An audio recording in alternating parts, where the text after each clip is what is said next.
to the Town of Blythewood VAR. We'll call the meeting to order. Mr. Wilson, would you call the roll, please? Yes, sir, Mr. Chair.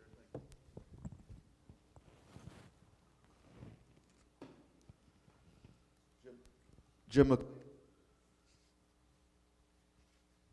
Jim McLean. Here. Keith Bailey. Here. Paul Muscati. Here. Sandra York. Here. Jeremy Inman. Here. Carolyn Lomas. Cindy Nord. I'm with Bryce. Or did I answer for somebody else? You might answer for somebody else, I think. Yep, everybody's here. Great. Thank you. Can you verify that the meeting was posted, notifications were given out? Yes, sir, it sure was. Mr. Bailey, would you please lead us in the Pledge of Allegiance?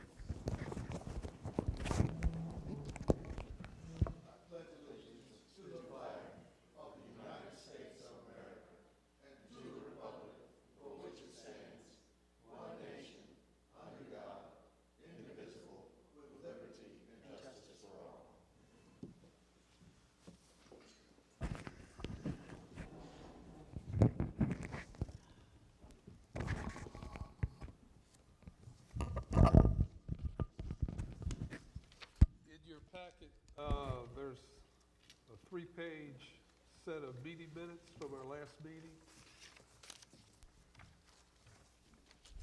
April 23rd. If you would take a look at those.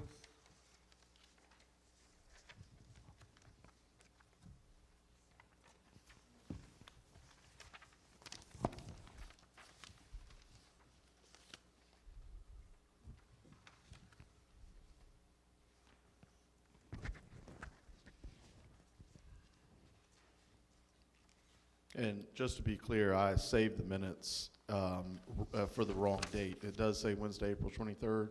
The minutes are for the May 19th meeting.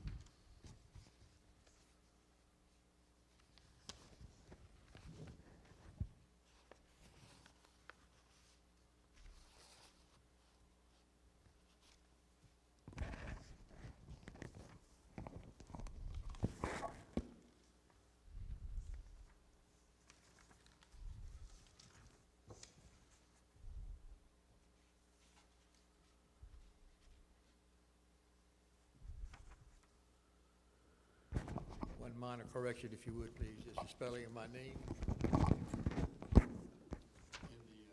members present. Thank you. I see that, Jim. Thank you. Sorry.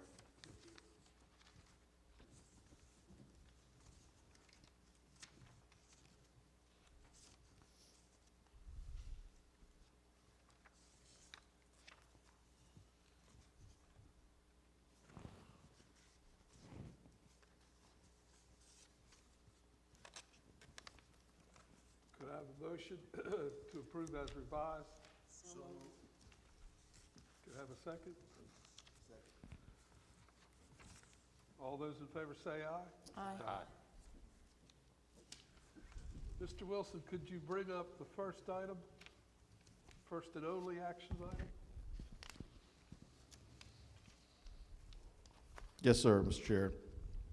The applicant is Eagle Development Group. They're out of Virginia, and they have made their way down here to Blythewood today to present. They are here in the audience. This is going to be located in front of the Food Lion Shopping Center. The tax map number being R15200-01-26 and -30. Physical address of this location is 702 University Village Drive. And what they're coming to the board today is to build a new brick and mortar building for commercial use development, specifically retail and restaurant. We have had some good dialogue with them over the past several months. And I know that they've also had dialogue with Ralph Walden, the architect consultant, seated down there on the end, and they've gone back and forth to kind of get this plan tailored to how it should look in response to the rest of the shopping center there at the Food Lion and the Lizard's Thicket, all of those buildings in one. So like I said, the applicants are here. They also have material board with them as well. And y'all can come up to the podium and BAR, y'all have questions. We can go from there. I'll go ahead and bring up the renderings and y'all can start to give an explanation.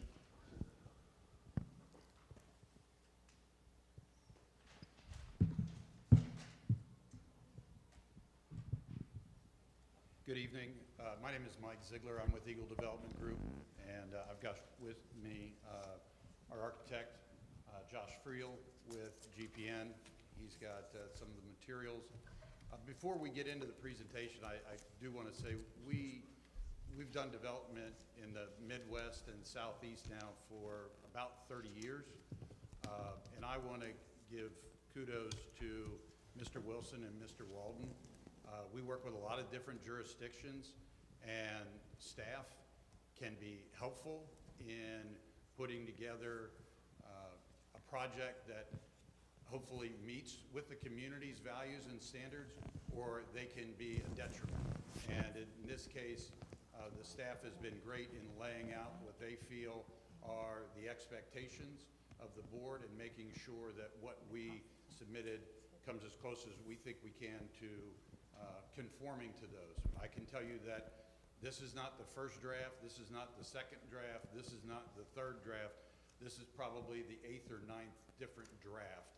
And so we've tried our best to work, and they've been very receptive and very forthcoming with comments. So I applaud you guys that you, again, we have the opportunity to work with some people who are detriments.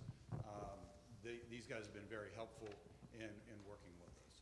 So our goal with this is obviously you've got a booming community.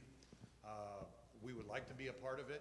We work with national tenants, national clients who want to be a part of it as well, who want to bring their businesses to town to offer some more and different options, whether it be for food or for services.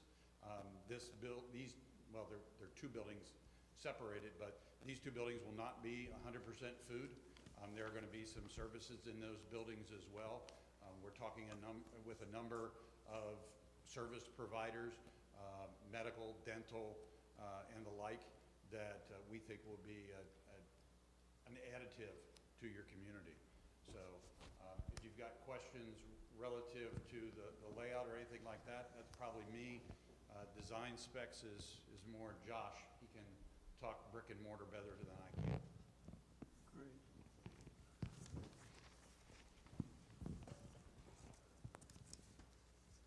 Well, if you could tell us a little bit about it, why don't you go through it? Sure. Josh, why don't you go through the design of it? Yeah, you can leave it there for now. So when we started with this project, obviously we were tasked with maximizing square footage for leasable space, things like that, but also taking in mind the objectives that Blythewood has posted on the website about kind of a cohesiveness of appearance and materials and things like that. So when we looked at the adjacent bank, the shopping center behind, obviously there's a lot of brick. I'd call it typically like a Carolina red. And then you have kind of the lighter, what we have here, an ephes or a stucco system. But in keeping in mind with some of the directives that are in your ordinances about primary roads, or the main facade using a primary material. So we wanted to focus on using a lot of brick on the, I believe it's Blythewood Road. And then University, you start to transition to a little bit more of that different materials. And then the backside obviously ties in, but it's still, it's the backside of the building, so you're gonna have more of the utilities and things of that nature back there. You'll see, if you wanna go ahead and scroll down to there you go. So this would be the building that's nearest the interstate.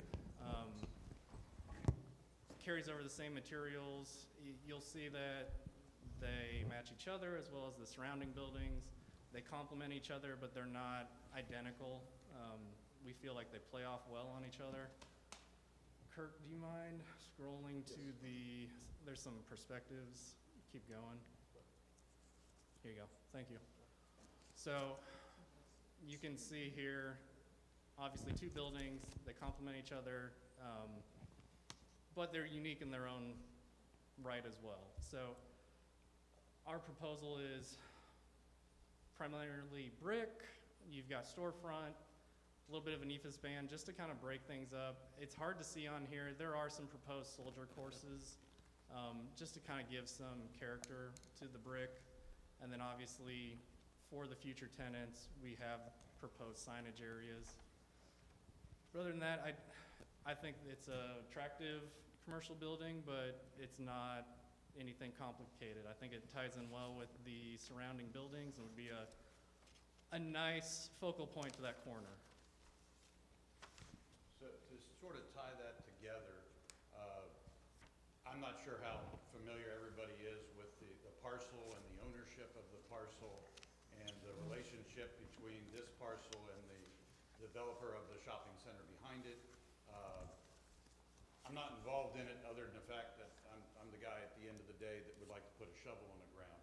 I could just say that there's some real animosity between the ownership of those two properties, and I feel like we can solve a lot of problems between the two of them by developing this. But we had a lot of ideas that we pursued as far as what would work on the site that was handcuffed by one group or the other in what they would allow to go on the property. So what we came up with in these smaller buildings, besides from an overall architectural view, was trying to make them so that they could be adaptive over time to various sizes of tenants.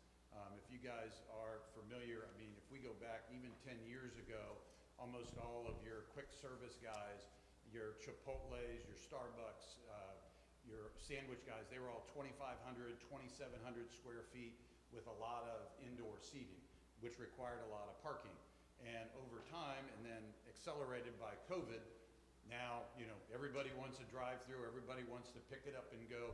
So there's now more limited seating, and those uses are now smaller in size. They want to be 1,800 to 2,000 square feet, which is great from an owner's perspective because those spaces can be easily interchanged for a nail salon, a hair salon, a small doctor's office, or grouped together for things of that nature. So what we wanted to do is design the buildings so that if a small restaurant wants to come in today, that's great. If it's a larger restaurant, a larger sit-down restaurant, a steakhouse or something of that nature, we can accommodate that within the design of the building.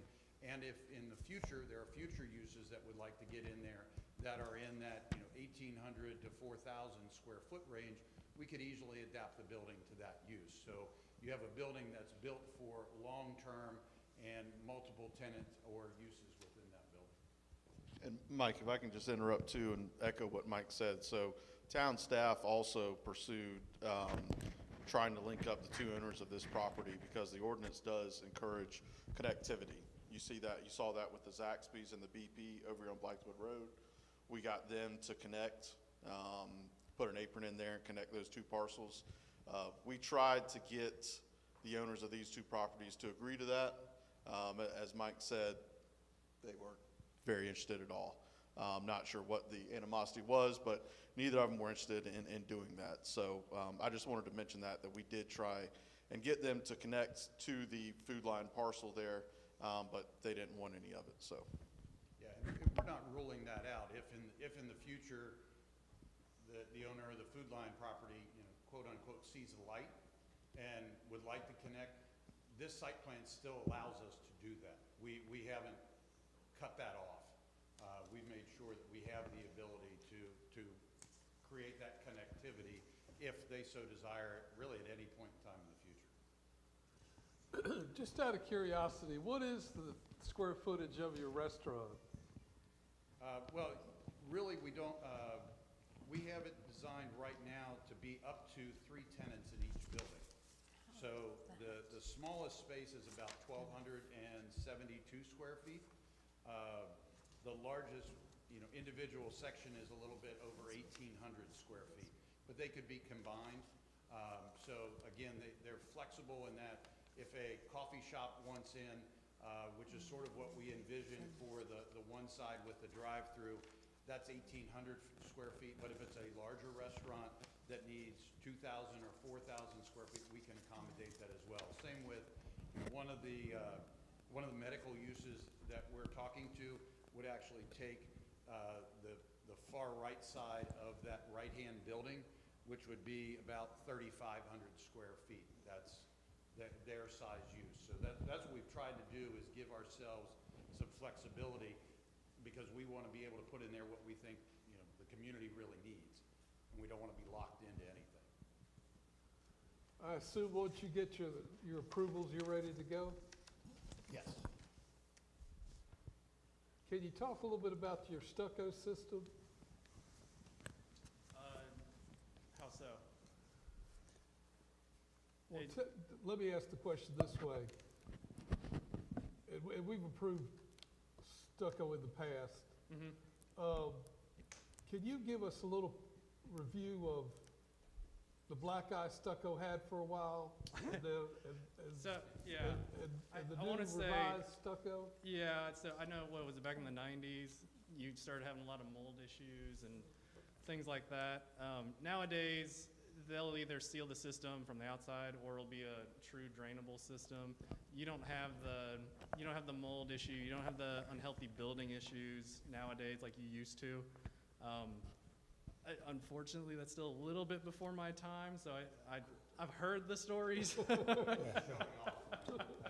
I don't get to do that very often anymore, but that one did kind of predate me. But it had to do a lot with the drainability. It would trap the moisture. You'd get that into your walls, and then you'd have mold, and it just gets worse from there. Nowadays, you don't have those issues. You either have a drainable system, or it's an impervious system, where it's all the moisture stays on the outside, and you don't have any of those leaching issues. But that does bring up a point that I would like to make. So we have development partners in this deal, and together we're long-term holders of property. You know, you will get developers that come in that their business model is build it, fill it, flip it, but we're long-term holders of property for the most part. Now, obviously, if somebody comes in and makes us an offer we can't refuse, we would sell. But for that reason, we build the buildings as if we're going to have to maintain them for the foreseeable future, the next 20, 30 years. So my son is here who works with me.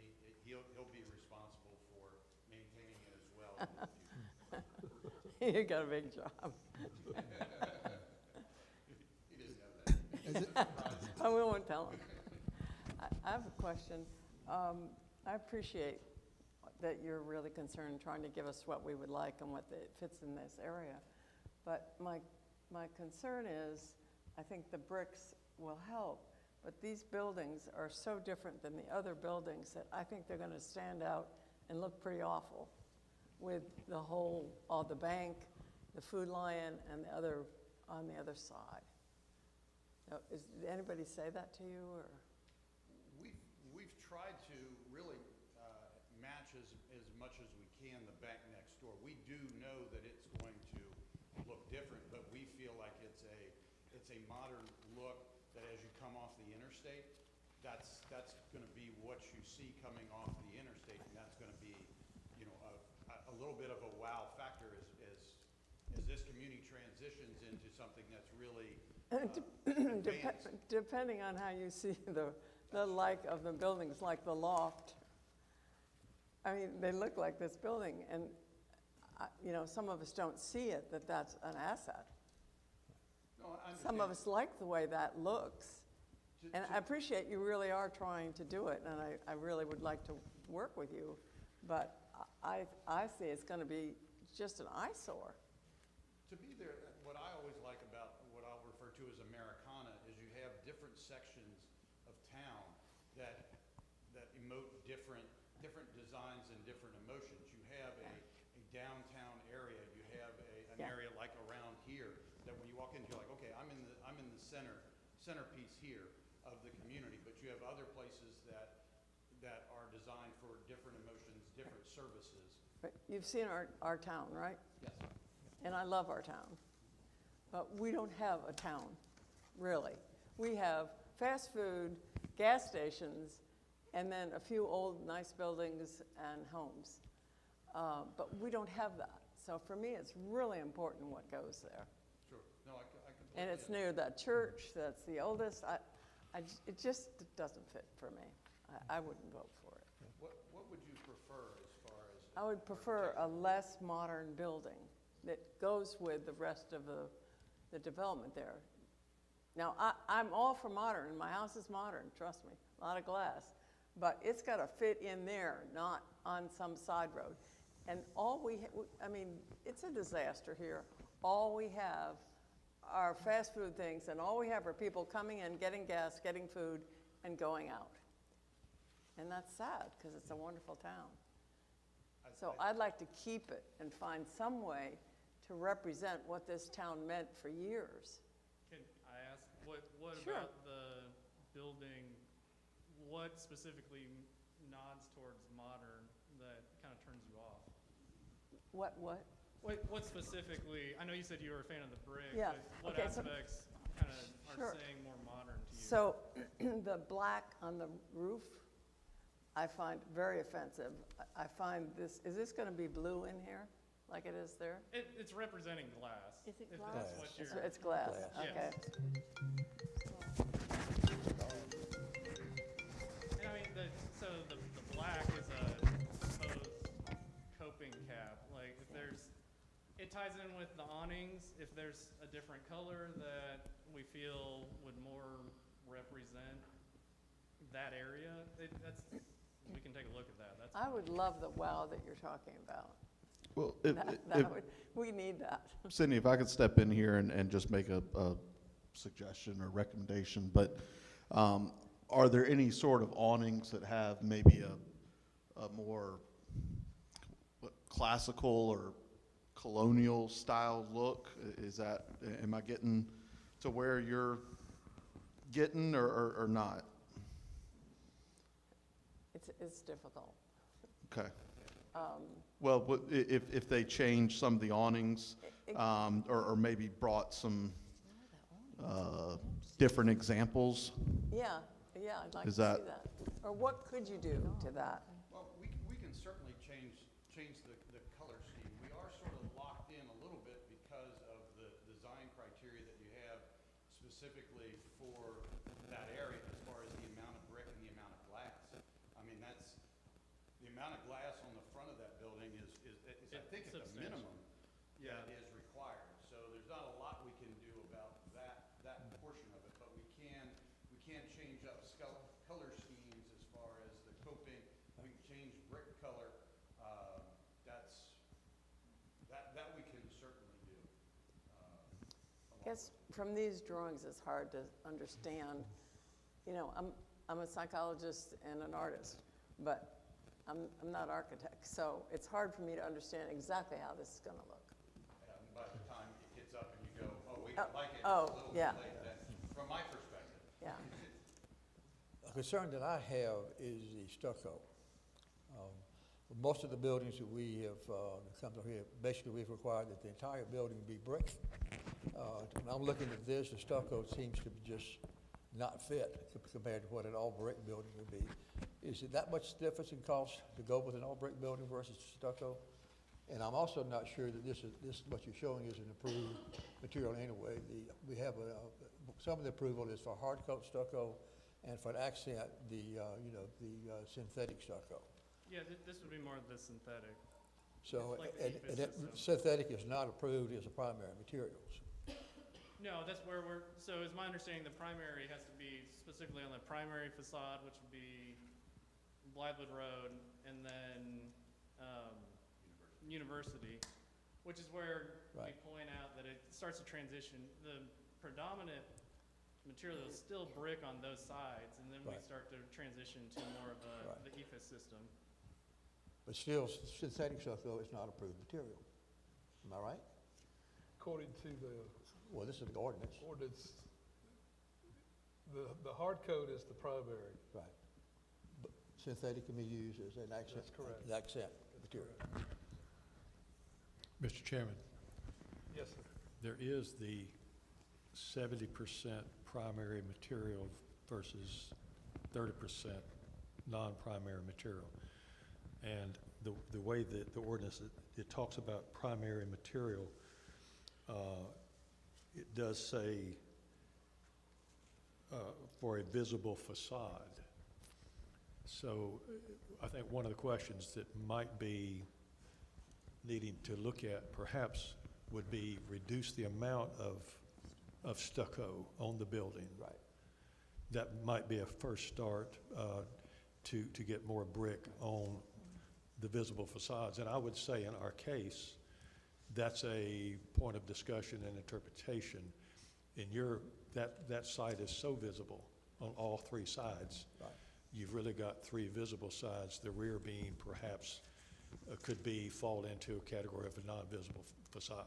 Right. But I think on the sides and the front, what I'm hearing is, could we limit the amount of stucco to a non-primary surface, which would, I think, be a direction. One of the other things perhaps that the architect could consider is, and we can't see it at this scale so that the committee can't understand some of the detail, might be on the brickwork, is bring in a bit more brick detailing that would lean towards the past as far as headers and soldiers and maybe even some special shapes or something such as that, to give it, rather than the slick look, it actually get more detail in the brick area of the facade. Might be something that Ms. Cindy is actually missing, and we can't see at this level.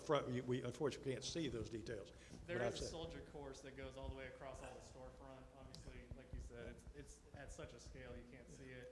But I think even adding to that soldier, maybe some other areas that would actually bring out some nice craftsmanship on that building within the brick area itself might be something you want to consider. That might be a wow building. If you look at the way the Elizabeth thicket is, that entire complex is wrapped entirely with brick. The backside is brick. It's not a synthetic material or anything along those lines. And I think we did that for the purpose of maintaining some continuity in that area. And to be honest with you, and I think that this building will actually have more visibility actually on the backside than what that Elizabeth thicket side does. If you look at the backside of it, it's all brick. That's right. Yeah, it's more, so we carry the. So. And I'm concerned about the stucco. I've never seen too many stuccos that, as a primary feature that after years looks decent anyway. I mean, maybe when you put it up, it looks decent, but after 5, 10 years, some buildings around town that you can look at today, it looks pretty awful. I think that Stucco does. it lends itself back to his point. You run into owners that don't care. They let mold, mildew grow on it. It needs paint, things like that. Yeah. Like everything. But the brick is certainly far more durable for the long term than the stucco is, any way you look at it. Hey, I have a question. This, obviously the blue represents glass, correct? Yes, ma'am. And that cream is the stucco? Yes, ma'am. Is that the color that it's supposed to be, or? The material sample he's got there is more of a white to White? closely match the bank. But that will be the part that you can see from Blythewood Road, correct? Parts of it, So- Blythewood and University. Or is that facing Food Line? The back part is facing Food Line. That part is facing Food Line, yes. Oh, no, I can see why Food Line doesn't like it. But it's still very visible. It's kind of ugly. Yeah.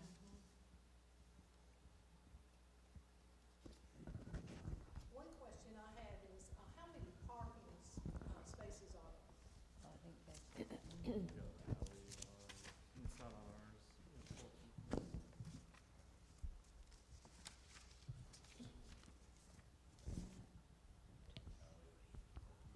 Six. Where did you pull that off? Six in front of each one. Is that for real? Six in I have front the of each old one? version. I can verify that for you. I know it's somewhere in the neighborhood between 40 and 50 parking spaces all total. Well, I do have a concern about that. If there are 6 businesses there and there are 2 employees there at all times, that means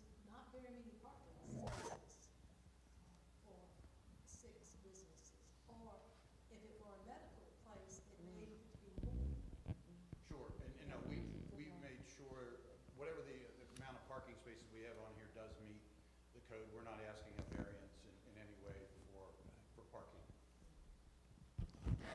Has sidewalks been considered around this particular project? We'd like to stay within a walkable community, at least have that option available. So we really put a lot of emphasis on connectivity, as you say, more specifically in terms of sidewalks. I don't believe because South Carolina Department of Transportation took a good deal of the frontage for the construction of the traffic circle. So I think where we are now, I think at least for the Blythewood Road side, I think we'd rather see that landscaped and treated as we indicated on the plan here. I don't have an issue per se pursuing sidewalk along University Village. Should there be a place for the sidewalk to go, I guess is my easiest way to put it. I don't know that I want to commit to a sidewalk that just runs sort of the length of our property from Blythewood Road to, you know, the food line, and there's no place to connect to. But I have no problem becoming part of a pedestrian system, for sure. It's a pretty large sidewalk that's already there that DOT has put in. You've seen them. It's already in system. Aren't they going to drive down there on those sidewalks, Jim?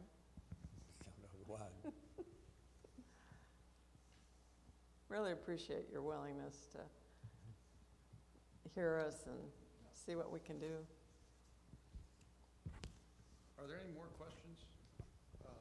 Because what I always like to do in any meeting or anything like that is try and summarize what we've heard, make sure we haven't missed anything, and then sort of come to an agreement on next steps. Because we want to do this project, we want to work with you guys for it. It sounds like, from my perspective, it sounds like there's a few tweaks we have to make with regards to brick all around, with creating more of a I'll call it a less modern, I don't know what the proper term would be, but maybe using some different colors to create that sort of look, and then obviously reducing, you know, the stucco on the facility. I'm not an architect, so bear with me. I do tend to agree with Cindy. It does look from this elevation a little futuristic with the top, you know, and I don't know what that top is. Is it necessary? It's just a horizontal projection. To your point, yeah, it's probably more of a modern take. You see it. It's probably a little more popular. The coast, as you get closer down to the coastal regions. So it doesn't have a function. It's not there for a reason. It keeps rain. It diverts rain. Yeah, it's a cap. Yeah. It's a cap on that section of the building to keep rain off of the top of the building from seeping in, and then also acts as to keep it off of, you know, people walking underneath it. Is it, and I can't remember, but is it similar to the development that is gone past Liz's Thicket, the gym, and on down that section, University Drive there? Is it similar, the top, is it similar to that? Different? I don't think so, Sandy. I don't believe so. Okay. All right.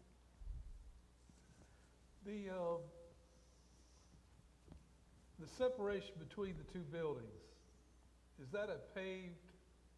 Yes. What's the function of that? Not to be flip. Who would go in there? So the function of that is actually each building would have a single end cap with a drive-through on it.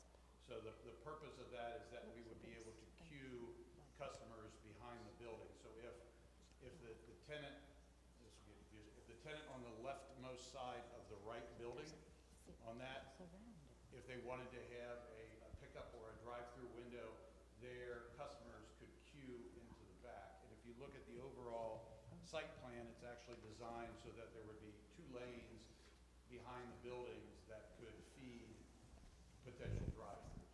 So again, as we talked about earlier,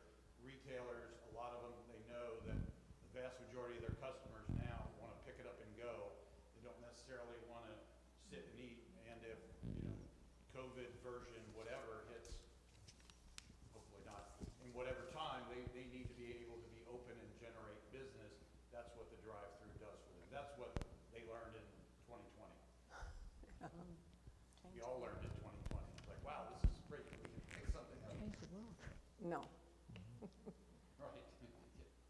Yeah, so that's there as a potential for that tenant to use it as a single lane for a drive-through. We still do have some additional landscaping on the one side of the one building that helps form that drive-through lane. Seems like that makes the project even worse, to have a driveway between us. Okay.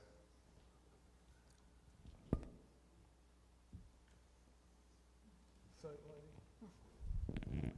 Are there any provisions for any particular type of site lighting?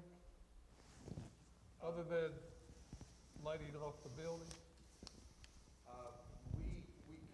We can do either way. We haven't gotten to a site lighting plan, but I mean, we would acquiesce to whatever you guys felt better about. I mean, the LED lighting systems these days off of buildings are every bit as powerful as, lights in the parking lot. But we can conform to, whatever the requirements are or the preferences as far as how much light leaves the property, and come up with a system for that. I mean, whether it's lights in the parking lot projecting towards the building or lights on the building projecting outward. I think the ordinance calls for all the lighting to be downlit, dark sky lighting. It does not require, does not allow for the, projection otherwise. So it has to be downlit. Right. Right. And it has to be cut off at the proper line, not out beyond the property. Yeah, the lighting systems now are so sophisticated as far as the amount of lumens leaving the property. Sure. That was an easy solve for whatever is the board's wishes. I'm not gonna say that to everything, but in that particular case, whatever the board. So she was talking about the modern look. Do you not think the awnings have something to do with that, with like the turnbuckle style flat roof awnings? Oh, yeah. So like, I know like the Food Line, they have more of a shed type awning with The metal roof. canopy. Yeah. I don't know if that's what she was talking about, to make it, something like that, to make it look less modern. Okay. And I'm assuming she was probably talking about the roof line. When you said that about the coastal look, like, that's the first thing I saw. It looks like something you see in like Wilmington or the Beaufort area. Yeah. I see that design a lot every time I go down there. Yeah, if there's something specific as far as awnings or the coping or the parapet that somebody's thinking of, we're open to whatever that example is, and we can look at that. And like Mike said, this is a Right. back and forth. We want to work with you guys. Yeah, so the nice thing right now is the potential tenants that we're talking to them about the building floor plan, not the visual design of the building. So I can't sit here and go, oh, this one tenant, they have to have the building look like that. The fact is they don't. Yep. So we can be very amenable to working with this to make it look more like, well, we can't make it look like a bank, but we can make it look more like the buildings within that development. I think keep in mind too that, that you'll have as much traffic on the backside as you have on the front, because the traffic is going to be going around the building almost entirely. So I don't see much difference between the front and the back, to be honest with you, Yeah. if you think about it. Because all the traffic is directed all the way around the building, almost 360. And that's why I think the back is important, to have the same continuity as you do on the front in terms of materials. One of the things that I always think about and when we talk about maintenance is, do you have an objection if we have some block areas in the back to help with the deliveries into the spaces? I do. Okay. Then I'll take that off the list. To be honest with you. Okay. That's fine. Just one last comment, and I really do appreciate you, okay? Somehow I think that being the artist, pardon me, and some of the modern buildings tend to emphasize, like the black up there, if that's black, they emphasize for me what shouldn't be emphasized. And so maybe that's a little clearer what I'm saying, you know. And the loft buildings and how they do theirs, to me, they emphasize something that shouldn't be. And we found that on the other piece with the blue, remember? Right. And also the drive-through, the car wash. Right. Yeah. Yeah, I mean, I just confirm with Josh. I mean, I don't want to say typically, but there are a lot of jurisdictions that we go into that want that modern Yes. look. So that's, when Josh said, what do you want me to do? This is the look I wanted. So you're giving us feedback that we can reverse engineer this back as far as a look and feel. That's not, I'm happy to say what you're asking for is not that difficult. That's nice. So maybe next meeting I'll be like, you're being too difficult. Now this one I'm fine. I say, yes, I am. I'm here for Blythewood. What I jotted down while we were talking, compared to whatever list you got in your mind, was less stucco, brick detailing, awnings, coping cap, verified parking, sidewalks, site lighting, and Cindy's last comment, white versus black. Is that what I took from that? Yeah, not emphasizing something like, Anyway, that's the list I had. Is that, Yes. I'd like to say no stucco. no what? No stucco. Yeah, Zero. agree. No. That makes it cut and dry. Mr. Chairman, yes, sir.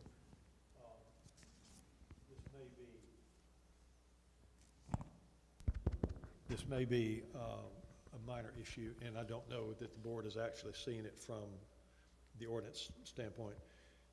There's been several comments about the parking, the food line parking, and the parking behind this building and the visibility of that. Keep in mind, the way the building is currently designed, there is no parapet on the back, so the equipment on the roof will be visible. Just, our ordinance talks about keeping the equipment behind parapet. Under normal conditions, that is not an issue to have a open parapet on the back.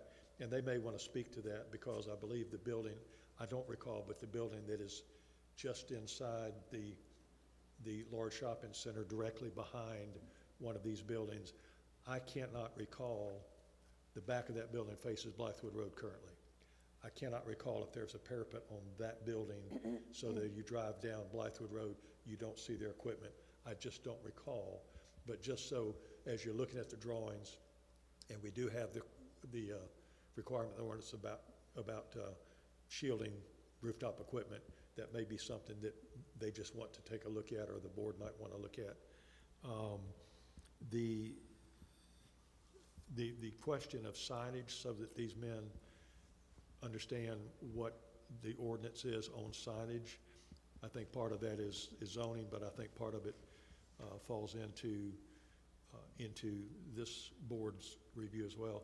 And maybe you all could articulate what you see regarding signage, and maybe we need to make sure that the signage, the expectation doesn't exceed what the town is expecting on signage. Okay.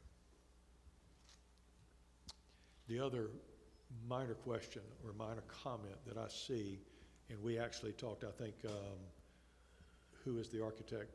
Josh. Who we're communicating with? Oh, with you, I'm sorry, I apologize. At one time, we talked about a brick wainscot on the front of the building, rather than the storefront going to the slab. And back to some of the questions and comments that have been made, that may be something you want to take a look at, adding some more bricks, some more detail, nice band running at the base of all of that large glass.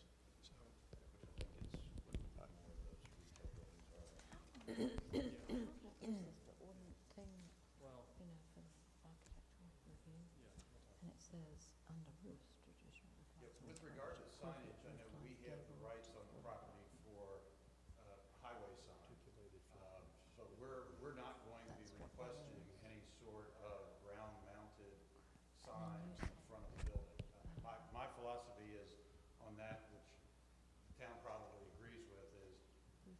signage for the tenant space is above the tenant space. I don't need a monument sign out on the street distracting drivers. So, I've never been in favor of that, not offering it here, not putting it as part of our plan. So the tenants get a sign on the building in accordance with the code. They apply for that separately, and whatever the city approves is up to them. But I'm not going to do a monument sign out in front. We're going to request one, so that's pretty easy. I think that'll be welcome, Mike, and also too with the wall signage, just for your information, the code allows them 20 square feet. So those facades, they're allowed 20 square feet Yeah, on I was those gonna say, walls. as far as signage goes, typically it's whatever the local ordinance is.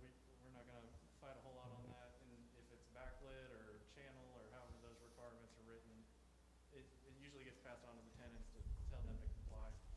Perfect, yeah, that's typically what we've seen too, especially with our newest building in that plaza. All those tenants are taking care of their own sign permits and everything else, so. Yeah, I don't like any more eyesores, especially with the amount of traffic on Blythewood Road. I don't need any more eyesores out there for people being distracted. Yeah, we appreciate that. I think that'll be welcome, yeah.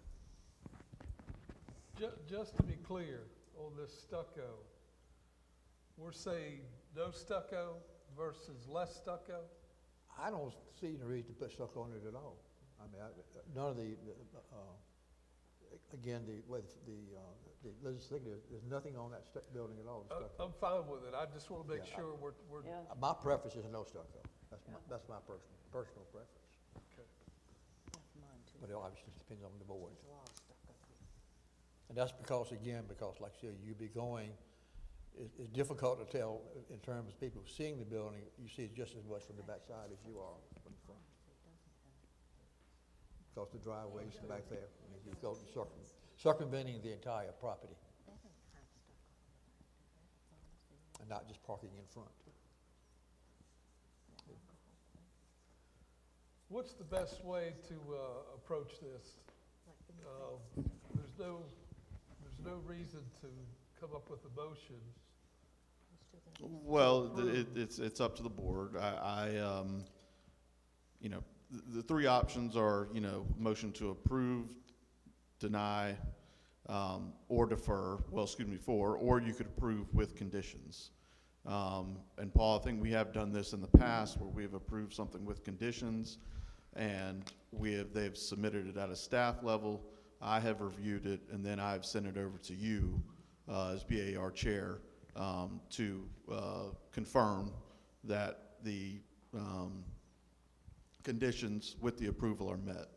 So again, not saying we have to do it this time around, but it's totally up to the board.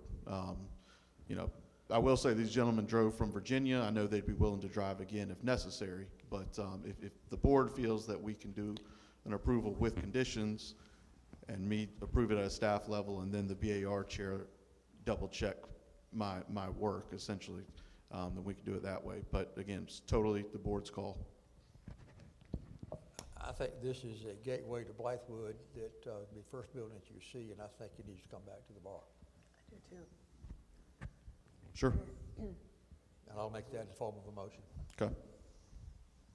I'll second. Sorry, what was that motion, Jim? That, take the information that's been provided here and have them resubmit back to the bar for approval. Okay. Based on the items we talked about. I don't think it'd be difficult. I think you pretty much understand what we're looking for. But again, it is a gateway into Blythewood. Sure. And I think it's important that we try to get it right. And, Okay. And they seem to be very willing to work with us along those lines and as well.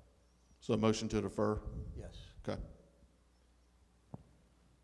And you seconded? I did. Okay. Is there a second? Seconded. I'll second it. Oh, she- All those in favor say aye.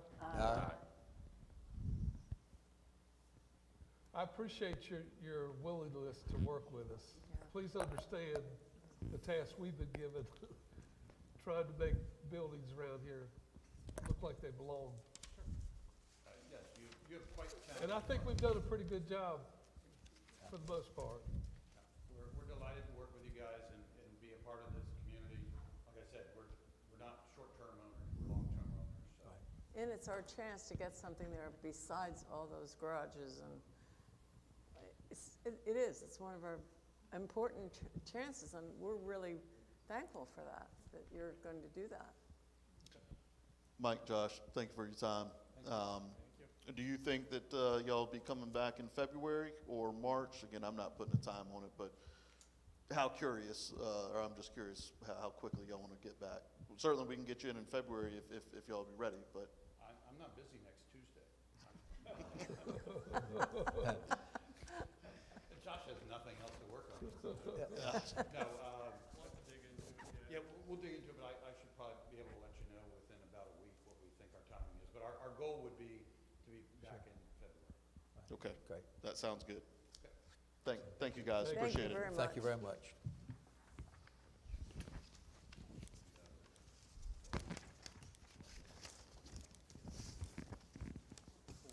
Yeah, thank you, sir. Thanks. Yeah, thanks, Mike, appreciate it. Thank you very much. Thank you.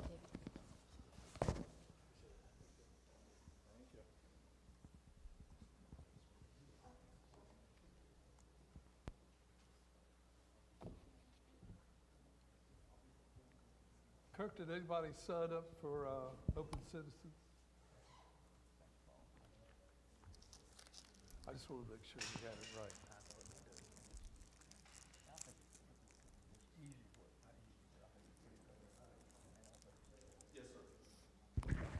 Yes, sir. We have two people that have signed up, Ms. Martha McCoy and Ms. Missy Clementi. Martha McCoy is first, so Ms. Martha, if you'd like to step to the podium.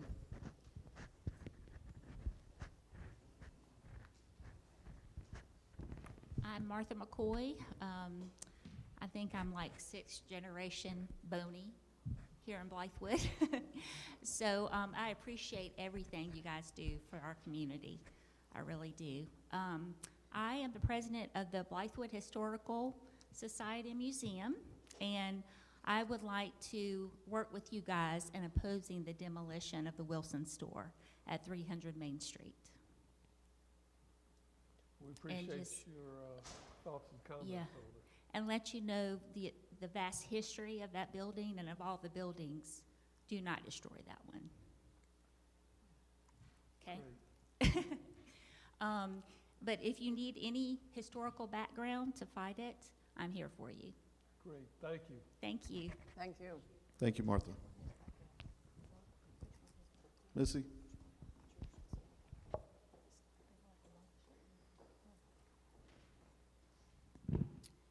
Hey, I am Missy Clementi. I was born and raised here in Blythewood. I went to Blythewood Elementary when it was a school, Bethel Hanbury when it was a middle school. I now have a salon here in Blythewood. I have now had it, May will be 18 years. It saddens me to think that they would tear down the Wilson grocery store. Not only my memories, but our history in our town. We don't have many buildings left. And one has already been torn down without permission years ago. And from what I understood, the man said, it's better to ask for forgiveness than it is permission. So I'm glad that they have asked for permission. The building does have a lot of history. It's a big building. I don't know exactly what it could be used for. If they tear it down and build back, how big of a building will they be able to build back? I mean, there's a lot of questions to that. But our history in Blythewood is dwindling away. I'm not against the growth. I can attest to you that my salon has gotten very busy in the past couple of years. And I welcome the business. But I also cherish doing Miss McLean's hair and the old people that I grew up with. No offense on the old word, sorry. But the families that are from here. So I cherish those, and the Wilson store is one of the buildings that we do cherish. And, you know, it'd be nice to see a thriving business in there, but it would be also be sad to see that one of our longest buildings that's existed in our town, because like Ms. Nord was saying, we don't have a big central town. We don't have the streets like Ridgeway does with all the little businesses that could be popping up in and out. We need to try to figure out how to get that so that we can walk on the sidewalks, because the sidewalks that are at the village of where the Food Line all is, I'm not walking on them. I'll drive around them, but I'm not walking on those sidewalks. The traffic's too much, you know. So here where Wilson's grocery store is, it slows down because of the stoplight. So it is nice when we have the parade. It is nice when we have different events that we can see, you know, where the old history of Blythewood was. And I'd like to see it cherished and valued and stay. So please don't tear down that building. Thank you. Thank you. Thank you for your comments, Missy. Mr. Chair, that does end the, would anybody else like to speak that has not signed up? Okay.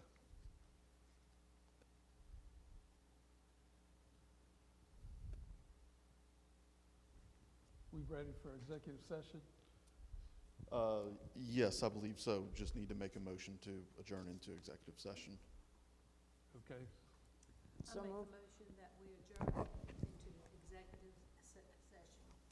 Second? And if I may, can the motion be made to state, to go into executive session for the reasons stated on the agenda? Sure. I'd like to make a motion that we go into executive session to discuss the receipt of legal advice for matters covered by the attorney-client privilege, 300 Main Street, application for certificate of appropriateness, demolition. Do I have a second? Second. All those in favor say aye. And Mr. Chairman, do you mind inviting Mr. Wilson into executive session on the record also? No, not at all. Can you just do that on the record so we got a record of it? Yes. Thank you. Kirk Wilson, if you'll attend the executive session with us, please. Yes, sir. Okay.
see anything on the calendar for Thursday, February 19th, but their other calendar is down. Anyway, he's gonna try and confirm in the morning, but right now he doesn't see anything on that date, so. Yeah, and then I suggest just sending out an email, if he can confirm, then just send out an email, just saying, hey, just confirming that everybody can be there on the 19th, whatever.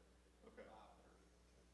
Just to be clear, are we, they're not gonna try any funny business with changing the date or anything, are they? I don't know, they might, but I don't know what it would be.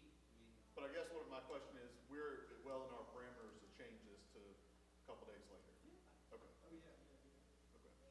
I mean, we're not outside the 45 days. No, by changing it to no, that. no, no.